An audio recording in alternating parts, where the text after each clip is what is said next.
यह एक काल्पनिक कहानी है। इसमें दिखाई गई घटनाएं, पात्र और संवाद पूरी तरह से लेखक की कल्पना पर आधारित हैं। इसका कोई संबंध किसी वास्तविक व्यक्ति या घटना से नहीं है। मेरा महाचिन साम्राज्य तुम्हारी सुरक्षा की गारंटी देगा, यह बलीश ने नहीं बल्कि ललित सिंह ने कहा। ललित सिंह ने आरव की ओर देखते हुए कहा, आरव, अगर तुम पहला स्थान प्राप्त कर लेते हो और मेरे महाचिन साम्राज्य में शामिल होने को तैयार हो तो मेरा साम्राज्य तुम्हारी सुरक्षा की गारंटी देगा। इसके अलावा वह तुम्हें बहुत प्रयास से आगे बढ़ाएगा। बेशक पूर्व शर्त है पहला स्थान प्राप्त करना। आरव मुस्कुराया और बिना कुछ कहे मुड़कर चला गया। महाचिन साम्राज्य जिस कीमत को चुकाने को तैयार था वह थोड़ी कम थी। यदि उसने पहला स्थान प्राप्त कर लिया तो इसका मतलब होगा कि वह आरव भविष्य के युद्धदेव को हरा सकता है। उस समय उसे विश्वास था कि कई शक्तियां उसकी रक्षा के लिए आगे आएंगी। यह तो इस हद तक था कि अगर वह चाहे तो आदित्य विद्यालय भी उसके लिए अपने द्वार खोल देगा। अगर आरव सिर्फ जीवित रहना चाहता तो क्या यह बेहद आसान काम नहीं होता। उसे बस महापर्वत श्रृंखला में छिपना था। छोटे साथी के उसके साथ होते हुए क्या कोई उसका कुछ बिगाड़ सकता था। हालांकि आरव का उद्देश्य सिर्फ जीवित रहना नहीं था बल्कि अपनी मां को बचाना था। अगर वह अपनी मां को बचाना चाहता था तो उसे एक विशाल सत्ता पुष्प महल के खिलाफ जाना ही था। क्या ये शक्तियां उसके लिए पुष्प महल से मरते दम तक लड़ेंगी? इसका जवाब निश्चित रूप से नहीं है डॉट। अंत में निष्कर्ष हमेशा एक ही निकलता था। उसे हर चीज के लिए खुद पर निर्भर रहना होगा। आरव की पीठ को देखते हुए बलीश ने धीमी आवाज में कहा, यह बच्चा बुरा नहीं है, लेकिन वह अपनी मां को जाने नहीं दे पा रहा है। यह वास्तव में काफी दुख की बात है। यह वास्तव में काफी दुख की बात है, ललित सिंह ने हल्की आवाज में कहा। क्या क्रूर है आरव। उसने स्पष्ट रूप से जीत हासिल कर ली थी, फिर भी उसने शिवरान को मार डाला। ऐसा चरित्र वास्तव में अत्यंत क्रूर और निर्दयी है। बिल्कुल सही। शिवरान पहले ही बेहोश हो चुका था, फिर भी उसने शिवरान को जाने देने से इनकार कर दिया। अद्वै की दयालुता और धार्मिकता की तुलना में आरव भूत संप्रदाय के सदस्यों की तरह क्रूर और शातिर है। नहीं, भूत संप्रदाय के सदस्य भी उससे इतने क्रूर और शातिर नहीं हैं। हम बस देखते जाओ। अद्वै उसे जल्द ही सबक सिखाएगा। 2 घंटे बीत जाने के बाद मैदान पर एक नया मंच फिर से प्रकट हुआ और एक नई लड़ाई शुरू हुई। चूंकि शिवरान ने आरव को चुना था तो यह स्वाभाविक रूप से अद्वै और निशिता के बीच की लड़ाई थी। मंच पर अद्वै अपने हाथ पीछे बांधे हुए था और निशिता को घूरते हुए बोला, इस साल की आरोहण रैंकिंग्स में भाग लेने वाले गूढ़ साधकों में मैं केवल कुछ को गंभीरता से लेता हूं। तुम उनमें से एक हो। मुझे उम्मीद है कि तुम मुझे निराश नहीं करोगी। नहीं करूंगी, निशिता शब्दों में मितव्ययी थी। अद्वै ने हल्का सा सिर हिलाया और कहा, अपनी चाल चलो। निशिता ने अपने हाथों को थोड़ा ऊपर उठाया और फिर उसके शरीर के भीतर की गूढ़ ऊर्जा तुरंत उमड़ने लगी। अचानक यहाँ ठंडक की एक परत दिखाई दी। कुछ गूढ़ साधक जो मंच के अपेक्षाकृत करीब थे, उन्होंने तुरंत ठंडक की एक परत महसूस की और वे कांप उठे और जल्दी से कुछ मीटर पीछे हट गए। इस क्षण जैसे जैसे निशिता के हाथ लगातार हिलते रहे, उसके शरीर के भीतर की ऊर्जा खौलते पानी की तरह उबलने और उमड़ने लगी। शुद्ध सफेद और दिखने में भौतिक लहरों का घेरा उससे लगातार बाहर निकलता रहा और फिर उसके चारों ओर अनगिनत सफेद धब्बे दिखाई दिए। यह आसपास की हवा थी जो जम गई थी। क्या प्रतिभाशाली है। उसने वास्तव में पुष्प महल की 1000 मील बर्फ तकनीक को ऐसे स्तर तक पहुंचा दिया है। पुष्प महल की युवा पीढ़ी में सबसे राक्षसी प्रतिभा के रूप में अपेक्षित। भविष्य में वह निश्चित रूप से हिमानी जैसी एक जबरदस्त हस्ती बन पाएगी। शाही महल की दीवारों पर युगाचार्य ने निशिता को देखते हुए प्रशंसा की। अनिका ने ठंड से आह भरी, लेकिन उसने अजीब तरह से इसका खंडन नहीं किया क्योंकि निशिता वास्तव में एक अत्यंत राक्षसी प्रतिभा थी। मंच पर अद्वय अभी भी शान से खड़ा था जबकि निशिता को ताकत जमा करने दे रहा था। ऐसी संयमितता ने मंच के नीचे अनगिनत गूढ़ साधकों को अत्यधिक प्रशंसा से भर दिया। एक निश्चित समय पर निशिता ने अचानक अपने हाथों से अपने सामने की जगह पर जोरदार वार किया। 1000 मील बर्फ तकनीक। निशिता के इस प्रचंड चिल्लाहट के साथ शुद्ध सफेद ऊर्जा की एक परत अचानक उसके हाथों से बाहर निकली। जैसे ही शुद्ध सफेद ऊर्जा प्रकट हुई, जिस स्थान पर वह खड़ी थी वह तुरंत बर्फ से जम गया। इसके अलावा बर्फ बेहद तेज गति से फैल रही थी। एक ही सांस से कम समय में निशिता के आसपास का लगभग 30 मीटर बर्फ से ढक गया। बेशक इससे भी अधिक भयानक यह था कि मंच के ऊपर आसमान से वास्तव में बर्फ गिरना शुरू हो गई थी। जब बर्फ खींचकर अद्वय से 1.5 मीटर पहले पहुंची तो उसने धीरे धीरे अपने हाथों को मुट्ठी में भींच लिया जो उसकी पीठ के पीछे रखे थे, और फिर उसने अपने दाहिने पैर से हल्का सा वार करके अपने शरीर को तुरंत हवा में ऊपर उठा लिया। हालांकि बर्फ जो उसकी ओर खींच रही थी, ऐसा लग रहा था जैसे उसकी आंखें हों, और उसने वास्तव में अद्वय का पीछा किया। इसके अलावा यह बहुत तेज थी और तुरंत अद्वय के पैरों के नीचे पहुंच गई। उसके बाद अद्वय के पैर तुरंत जम गए और आधे सांस से कम समय में अद्वय का पूरा शरीर बर्फ के भीतर सील हो गया। जब उन्होंने यह दृश्य देखा तो आसपास के अनगिनत दर्शक अवाक रह गए। अद्वय बस ऐसे ही हार गया। जैसे ही उनके दिमाग में यह विचार उठा, मंच से अचानक एक हल्की दरार की आवाज गूंजी। उसके बाद सभी ने देखा कि कठोर बर्फ पर अनगिनत बारीक दरारें दिखाई देने लगीं जिसने अद्वय को सील कर दिया था। एक सांस का समय बीत जाने के बाद एक धमाका गूंजा क्योंकि अद्वय को ढकने वाली कठोर बर्फ तुरंत टुकड़ों में बिखर गई। हवा में अद्वय ने अपना पैर ऊपर उठाया और फिर वह अचानक 1000 किलोग्राम वजन की तरह नीचे उतरा। उसके बाद उसने तेजी से अपने दाहिने पैर को बर्फ से ढके मंच पर जोर से मारा। बूम! पूरा मंच जोर से कांप उठा। उसके बाद दर्शकों की चकित निगाहों के नीचे पूरे मंच को ढकने वाली कठोर बर्फ टुकड़ों में बिखर गई और अनगिनत कणों में बदल गई।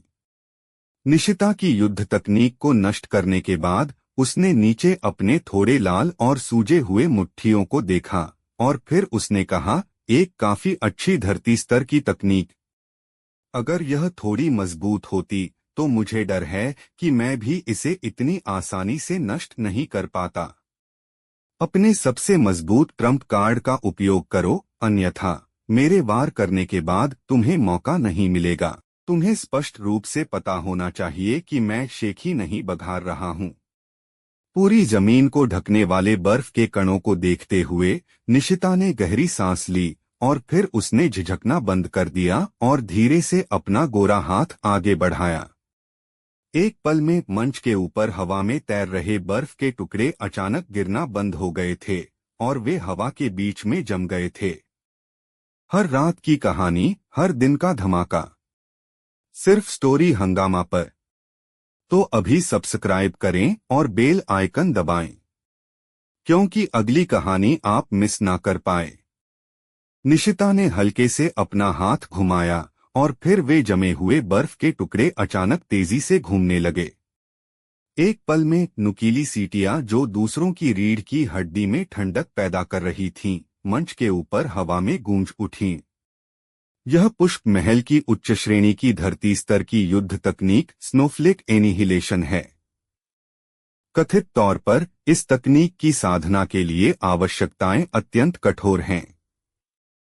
न केवल इसे साधने वाले व्यक्ति को जल तत्व की गूढ़ ऊर्जा की आवश्यकता होती है, बल्कि उस व्यक्ति के पास आइसजेड फिजिक भी होनी चाहिए। ठीक इन्हीं दो कठोर आवश्यकताओं के कारण उस असाधारण विशेषज्ञ के अलावा जिसने इस तकनीक का निर्माण किया था, पुष्प महल के इतिहास में कोई और इसे सफलतापूर्वक साध नहीं पाया था।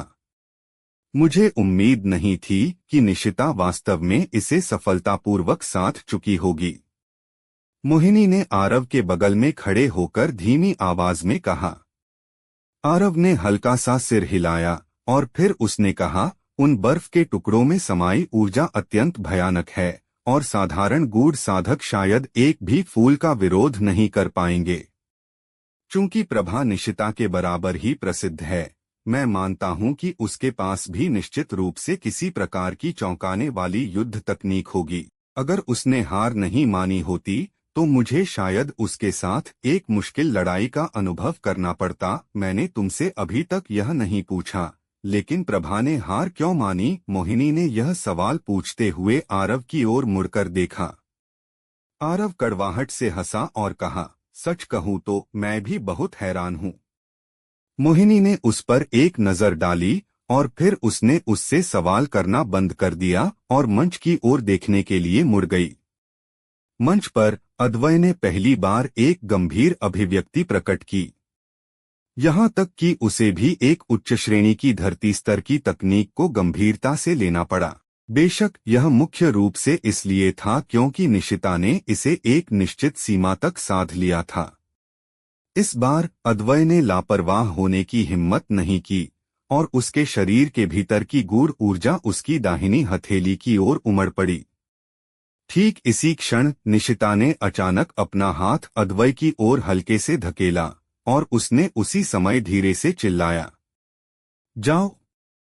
जैसे ही उसकी आवाज हवा में गूंजी, आसपास के अनगिनत बर्फ के टुकड़े तुरंत एक घने विस्तार में अद्वय की ओर विस्फोटक रूप से चले गए। हर एक बर्फ का टुकड़ा हवा में एक नुकीली सीटी पैदा कर रहा था। अनगिनत नुकीली सीटियां आसपास लगातार गूंज उठीं, जिससे मंच के नीचे अनगिनत गूढ़ साधकों के लिए यह अत्यंत असहज हो गया। यहाँ तक कि कुछ गूढ़ साधक जो मंच के अपेक्षाकृत करीब थे, उनके कानों से खून बहना शुरू हो गया था। वे इस दृश्य से भयभीत थे और वे जल्दी से पीछे हट गए। मंच पर अद्वय की आंखें थोड़ी संकरी हो गईं। जब बर्फ के टुकड़ों का घना विस्तार उससे 3 मीटर दूर पहुंचा, तो अद्वय ने अपनी हथेली को पलटा ताकि वह नीचे की ओर हो जाए। अगले ही पल उसने इसे आगे दबाया जैसे उसने कहा, स्वर्गभेदी हथेली तकनीक। जैसे ही उसकी आवाज गूंजी, अद्वय के सामने हवा से ऊर्जा से बनी एक विशाल हथेली प्रकट हुई और फिर यह बर्फ के टुकड़ों के घने विस्तार की ओर चली गई।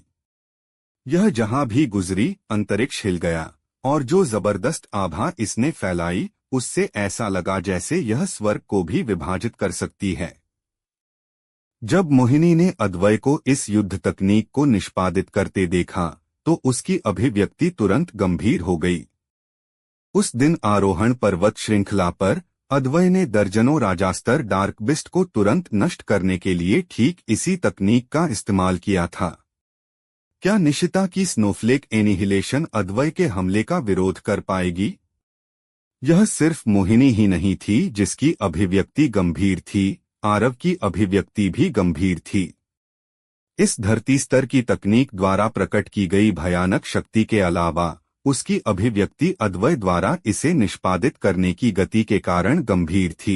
साधारण गूढ़ साधकों को धरती स्तर की तकनीक को निष्पादित करने से पहले ताकत जमा करनी पड़ती थी, ठीक वैसे ही जैसे निशिता ने स्नोफ्लेक एनिहिलेशन तकनीक को निष्पादित करने से पहले ताकत जमा की थी।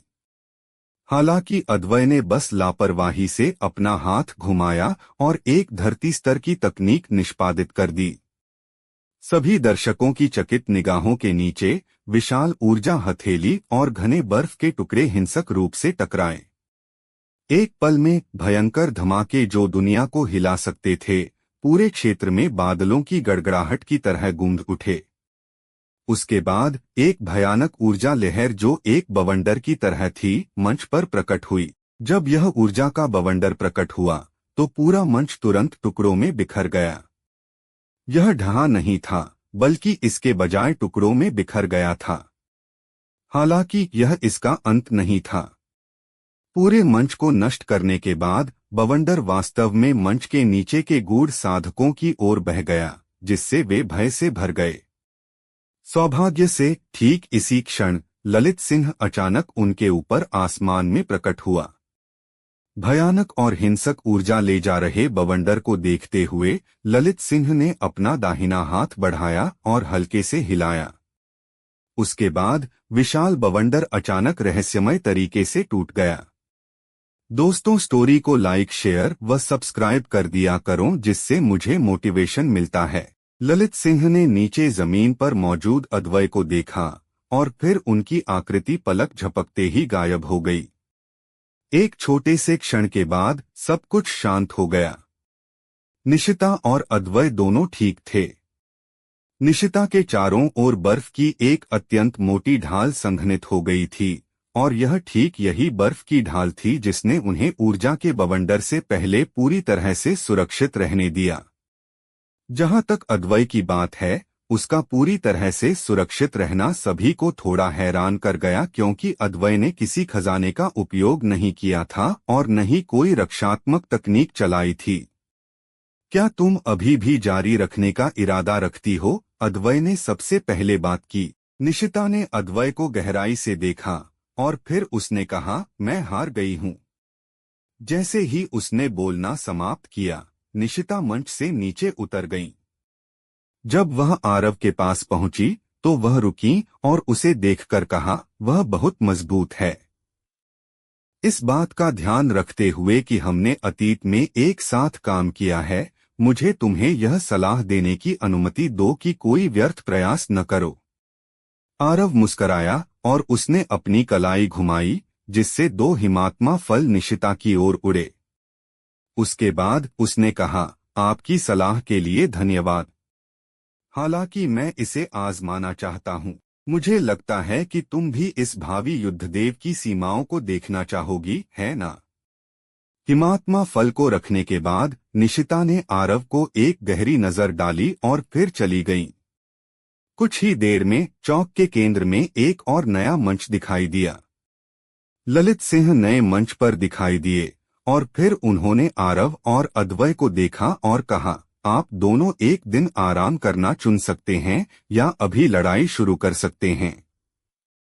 अद्वय ने बेपरवाही से मुस्कुराते हुए कहा, उसकी कोई जरूरत नहीं है। जैसे ही उसने बोलना समाप्त किया, उसने आरव की ओर देखा। आरव ने अद्वय को देखा और फिर कहा, मेरे विचार भी वही हैं। चूंकि उन्हें देरसवेर लड़ना ही था, इसलिए आरव को लगा कि इसे अभी खत्म कर देना बेहतर है। ललित सिंह ने आरव को देखा और फिर उन्होंने कहा, चूंकि ऐसा है तो लड़ाइयां एक बार फिर शुरू होंगी। तलवार संप्रदाय के आरव बनाम आदित्य विद्यालय के अद्वय। जैसे ही उन्होंने बोलना समाप्त किया, ललित सिंह का आकृति पलक झपकते ही मंच से गायब हो गई। जब अद्वय मंच पर दिखाई दिया तो आसपास का माहौल तुरंत उत्साह से उबल उठा। अद्वय, युद्धदेव, एक ही बार असंख्य लोगों की चीखें एक साथ मिल गईं और उनका बल अत्यंत आश्चर्यजनक था। इस क्षण पूरे दक्षिणी क्षेत्र में सभी को लगा कि आरव निश्चित रूप से हार जाएगा। नहीं, यह कहा जाना चाहिए कि उन्हें लगा कि वह निश्चित रूप से मर जाएगा, क्योंकि अब तक कोई भी अद्वय को अपनी पूरी ताकत दिखाने के लिए मजबूर नहीं कर पाया था। यहाँ तक कि हिम महल की निशिता को भी उसके सामने हार माननी पड़ी। जहाँ तक आरव की बात है, तलवार इंटेंट को समझने के बावजूद वह क्या कर सकता? शायद तलवार इंटेंट दूसरों के लिए भयानक होगी, लेकिन अद्वय के सामने यह अपर्याप्त थी। क्या आरव के पास जीतने का कोई मौका था? उनकी राय में स्वाभाविक रूप से नहीं था। हालांकि आरव अभी तक नहीं हारा नहीं था, लेकिन उसने जयव्रत, अमरेश और शिवरान के खिलाफ अत्यधिक कठिनाई से जीत हासिल की थी।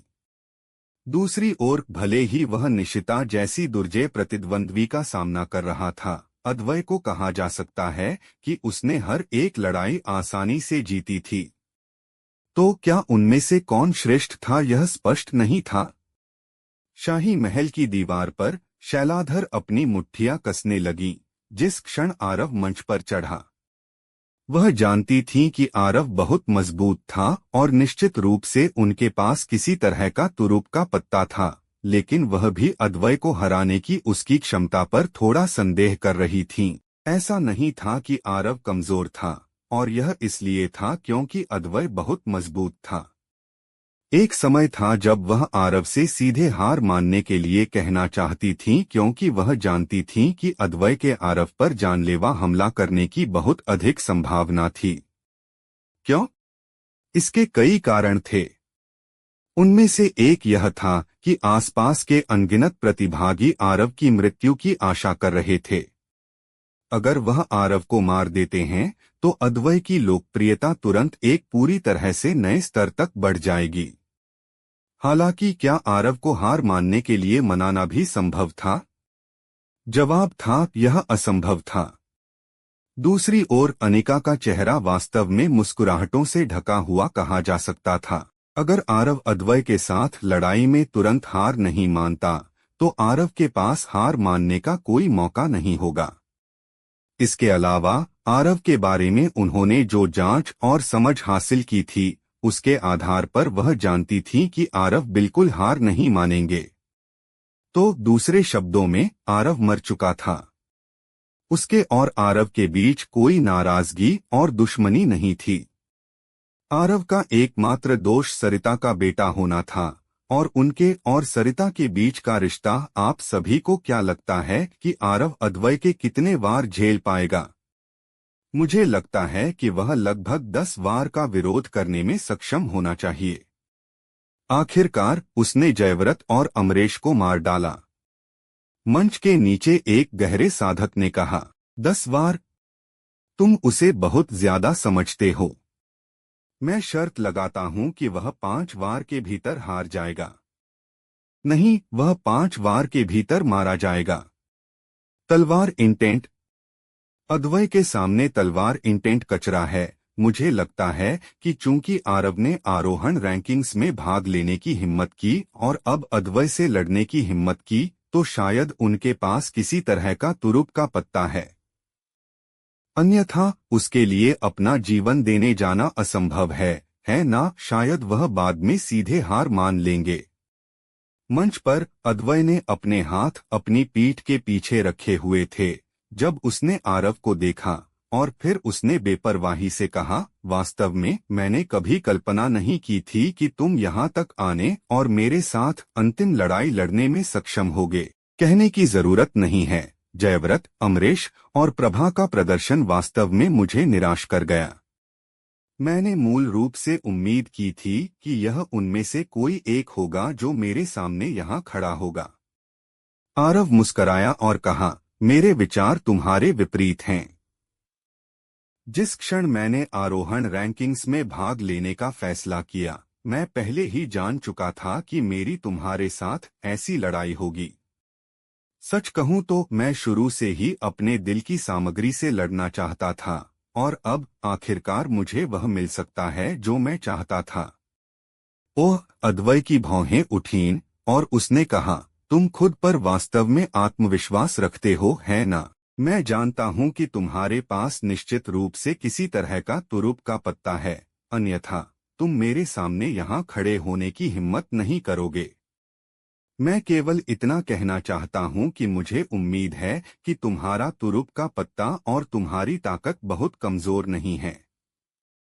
आखिरकार मैं भी आरोहण रैंकिंग्स की अंतिम लड़ाई में थोड़ा दिल की सामग्री से लड़ना चाहता हूं।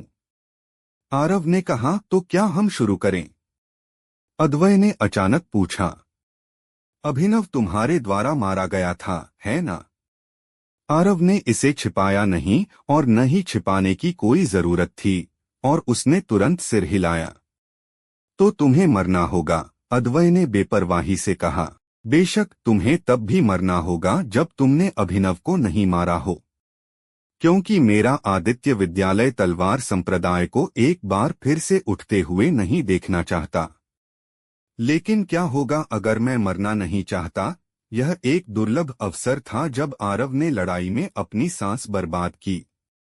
तो अपनी चाल चलो। अन्यथा बहुत संभावना है कि तुम्हें दूसरा अवसर नहीं मिलेगा, अद्वय ने एक बेपरवाह लहजे में बात की। आरव ने सिर हिलाया और फिर उसने एक कदम आगे बढ़ाया।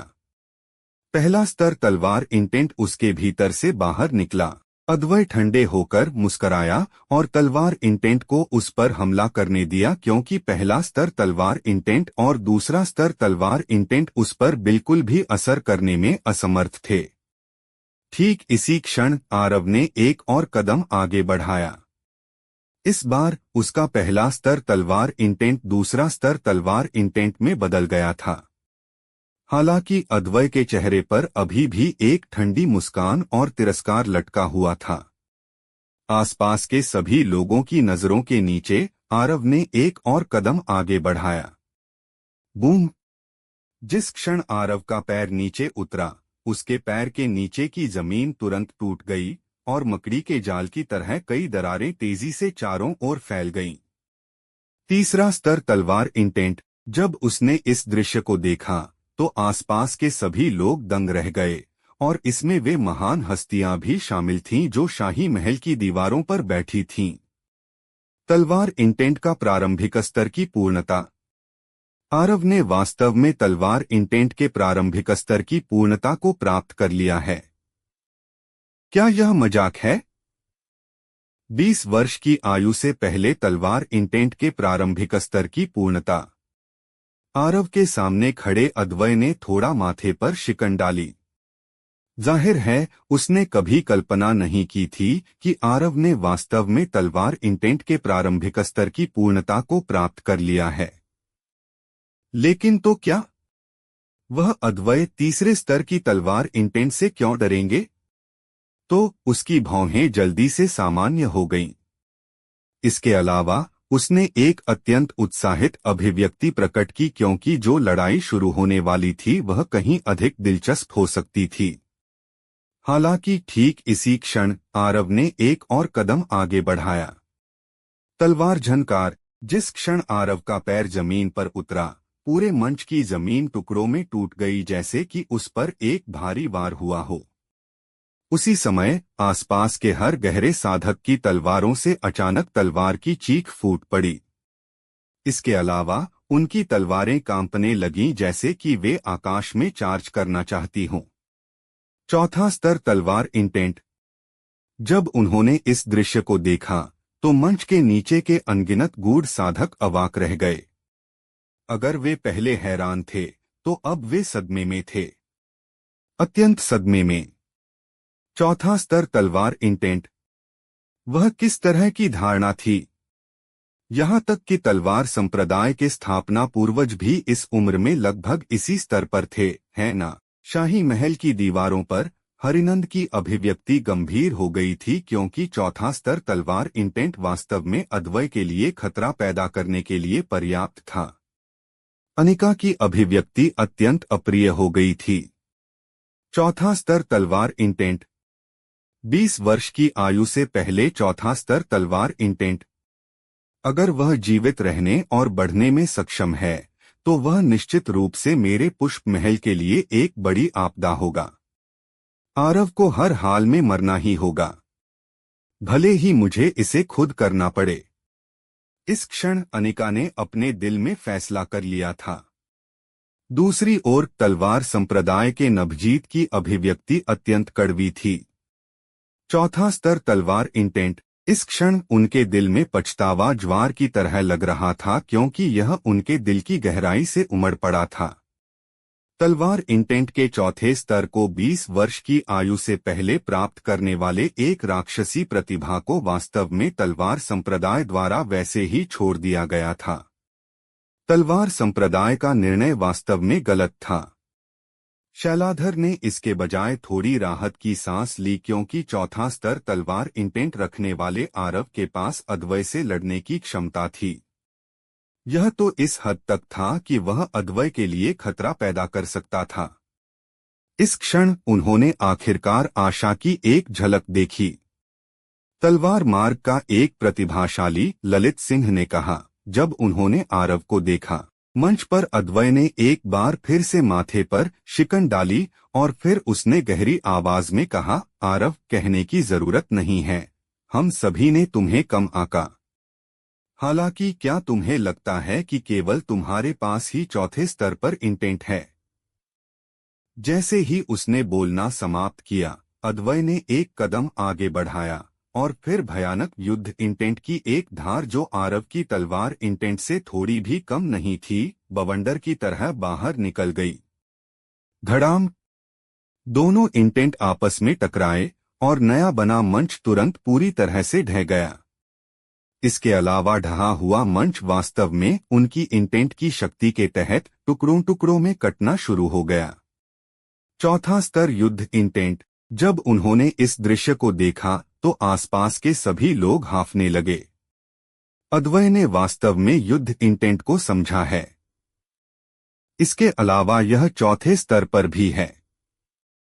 अब क्या होने वाला है, आगे सुनते रहिए सर्वशक्तिमान हमारे चैनल स्टोरी हंगामा पर।